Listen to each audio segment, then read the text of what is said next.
Baiklah, di sini saya akan menjelaskan tentang evaluasi pengembangan sosial emosi anak usia dini.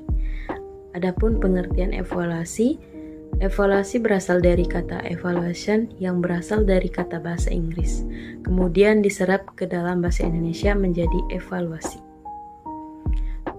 Tujuan mempertahankan kata asli dengan sedikit penyesuaian lafal Indonesia.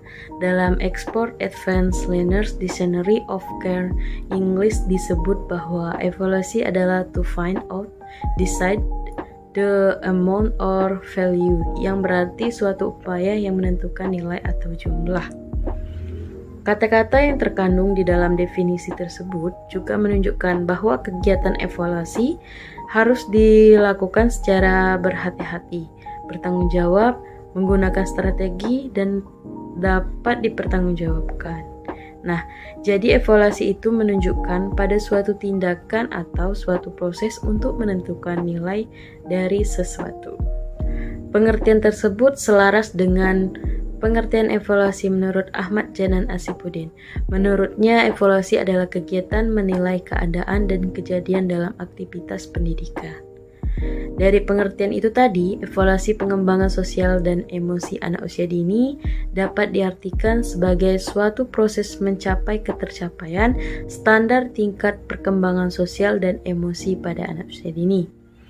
Dalam evaluasi, hasil dari kegiatan penilaian tersebut digunakan sebagai bahan pertimbangan bagi pendidik PAUD untuk menentukan apakah perkembangan sosial dan emosi anak usia dini ini sudah optimal atau belum.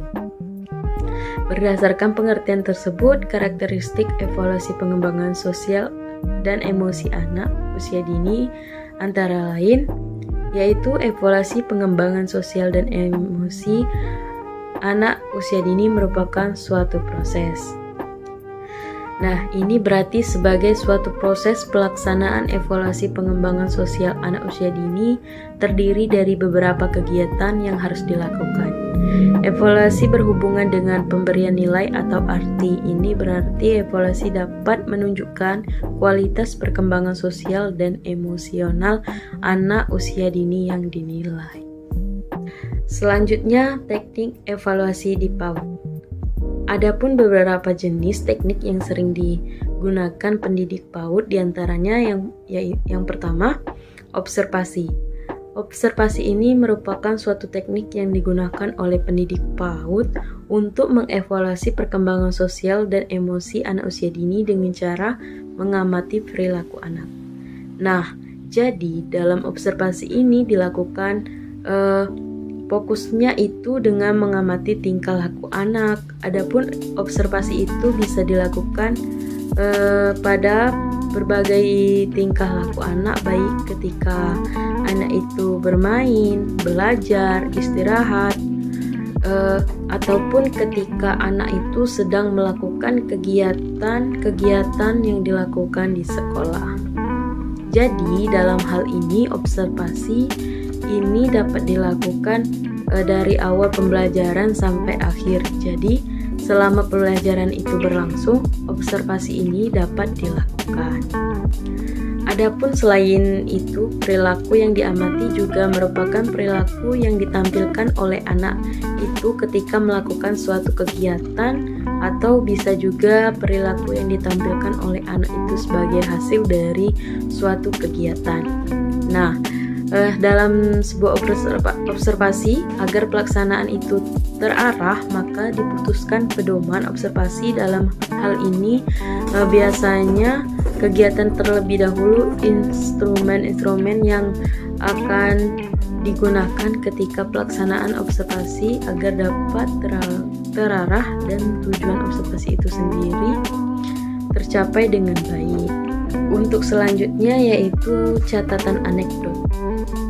Pada dasarnya, catatan anekdot ini merupakan bagian dari teknik observasi itu sendiri.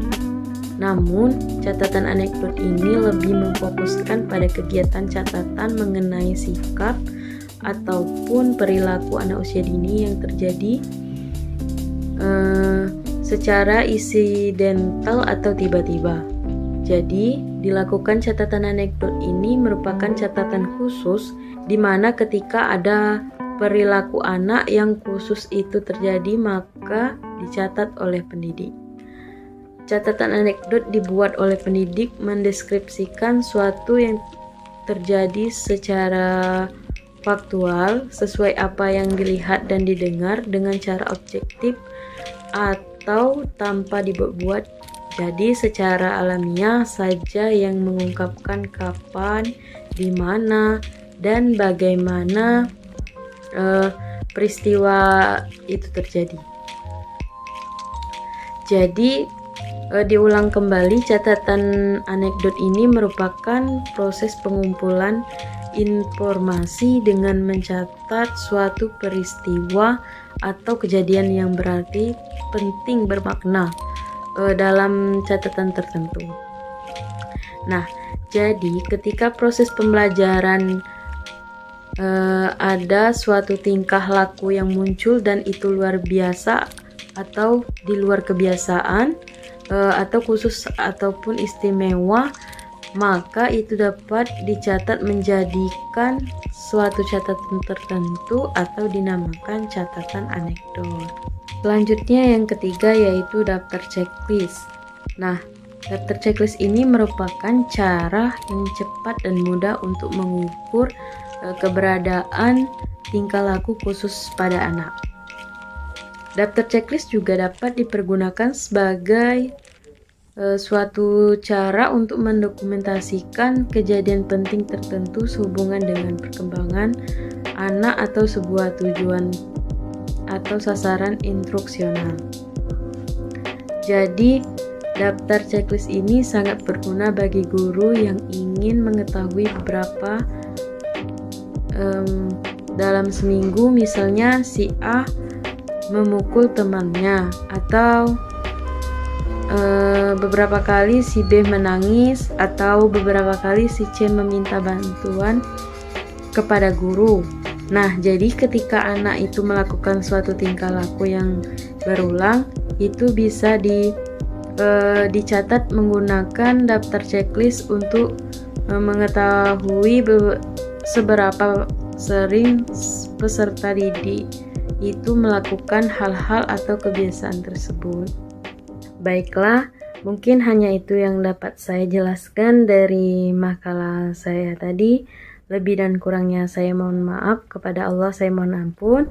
Saya akhiri, wabillahi taufiq wal hidayah. Wassalamualaikum warahmatullahi wabarakatuh.